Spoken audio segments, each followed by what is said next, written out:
सबसे पहले तो गुजरात की विधानसभा का सत्र अभी पूरा हुआ और तब मैं देख रहा था कि आप सभी मीडिया कर्मियों ने, सभी पत्रकार बंधुओं ने जिस प्रकार से एनएसयूआई यूथ कांग्रेस के नेतृत्व में चली पलायन रोको, नौकरी दो, रोजगार दो यात्रा को जिस प्रकार से कवरेज किया, आज गुजरात का युवा भी इस बात से अवगत है कि बिहार में एक ऐतिहासिक जबरदस्त यात्रा हुआ। आज इस प्रेस कॉन्फ्रेंस के माध्यम से कास्ट सेंसस, जाति जनगणना के कुछ बिंदु पर मैं बात रखना चाहता हूं। यह बात बहुत ही साफ है कि यदि भारत में जाति व्यवस्था नहीं होती, समाज यदि जातियों में बटा नहीं होता, तो शायद जाति विहीन समाज रचना की या कास्ट सेंसस की कोई बात भी नहीं आती।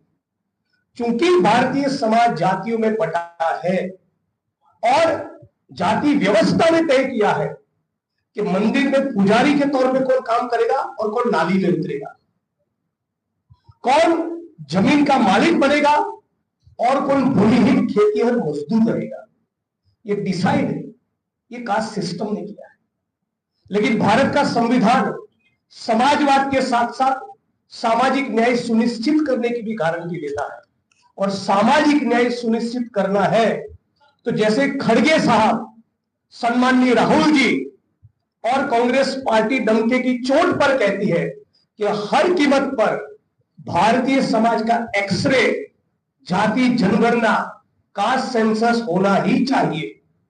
बिना कास्ट सेंसस से यह पता चलेगा ही नहीं कि आज भारत में दलितों की क्या परिस्थिति है, पिछड़ों की क्या दशा है, अति पिछड़ों की क्या दशा है, डीएनटी, मुस्लिम, आदिवासी, दलित, ये कहां खड़ा है, उनके पास कितना धन है, उनके पास कितनी संपत्ति है, उनको कितने ठेके मिलते हैं, उनकी कितनी नौकरियां मिलती है, मीडिया में कितने लोग हैं, ब्यूरोक्रेसी में कितने लोग हैं, न्याय तंत्र में कितने लोग हैं, ये बिना कास्ट सेंसस के पता चलेगा ही नहीं। और इसीलिए कांग्रेस पार्टी डिटरमाइंड है, कृतनिश्चयी है कि बिहार में सरकार बनाते ही जिस प्रकार से तेलंगाना में हमारा करीब करीब 95% से ज्यादा जाति जनगणना का, कास्ट सेंसस का काम बेहतरीन तरीके से, शानदार तरीके से वो जो काम पूरा हुआ वो बिहार में भी हम लोग करेंगे। ये हमारा पीड़ित, शोषित, वंचित समुदायों के प्रति, विशेष तौर पे दलित, पिछड़े, अति पिछड़े, आदिवासी समुदायों के प्रति ये हमारा एक प्रतिबद्धता है, कमिटमेंट। ये मैं जो कह रहा हूं कि ये एक्सरे, कास्ट सेंसस क्यों जरूरी है, उसकी छोटी सी एक झलक मैं आपके बीच में रखना चाहूंगा। कांग्रेस पार्टी के हमारे नेता के राजू साहब ने उसका एक स्टडी किया है, उसकी कुछ एनालिसिस आपके सामने रखना चाहूंगा। हमारे देश की ब्यूरोक्रेसी में 75% दलित, आदिवासी, ओबीसी जनसंख्या के सामने जब यूनियन सेक्रेटरी बनाने की बात आती है तो केवल 6% ही उसमें दलित, आदिवासी, ओबीसी होते हैं।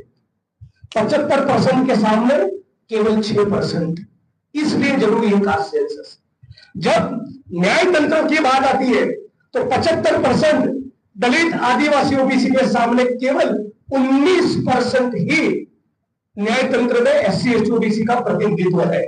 शैक्षणिक संस्थाओं की, एजुकेशनल इंस्टीट्यूट्स की मालिकी की जब बात आती है तो 75% के सामने एससी, एसटी, ओबीसी केवल है 6%। मीडिया हाउसेस की मालिकी में 0%। एनजीओ की मालिकी में केवल 2%। जो लोग सामाजिक समरसता का ढिंढोरा पीटते हैं, उस संघ परिवार की लीडरशिप में दलित, आदिवासी, ओबीसी केवल 4%। बॉलीवुड और एंटरटेनमेंट इंडस्ट्रीज में केवल 7%। स्पोर्ट्स में 29%। एलआईसी स्टेट कंपनी में एससी, एसटी, ओबीसी केवल 6%। प्राइवेट अस्पतालों की मालिकी में 17%। भारत सरकार के यूनियन बजट में 75% की आबादी के सामने केवल 30%, स्टेट के बजट में 34%।